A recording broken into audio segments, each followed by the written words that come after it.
Околу 1000 хектари посејани под ориз ќе останат неожнеани годинава. Дождовите изминатиот период дефинитивно го уништија ова производство, кое не успеа да стаса за жетва на време, бидејќи беше подоцна посејано. Причината зашто најмалку 20% од површините годинава под ориз ќе пропаднат, според земјоделците од Кочанско, е заради доцната сеидба, односно заради тоа што крајните делови од Кочанско поле, кои се најдалеко од браната, добија вода за сеидба со големо задоцнување и сега земјоделците се во целосна загуба.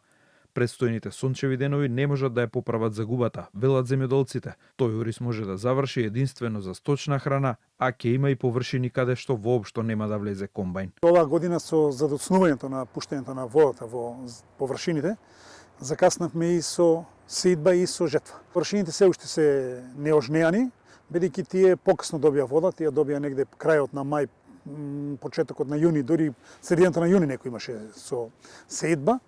Меѓутоа временските услови не беа баш погодени во тој дел за касната сеидба, така да вегетацијата продолжи на оризот и е резултат сега на ова што станува како што е сега. Покрај проблемите со жетвата, кочанските производители ги мачат и ниските откупни цени за она што го произвеле, наспроти високите цени по пазарите кои натаму ги диктираат трговците. 60 динара бел ни го земат на нас, а ја кој што знам, еве одам и сегден, па лично ќе ти кажам уштип. Ориз од 120 динара доле ориз нема. Пазарот си одржа цената, трговците си држат цена, а нашиот ориз е џабе, така речено. На 65 динара бел, значи рачуни дека на мене ми спаја арпата 30 динара, тоа се 2 зрна јајца.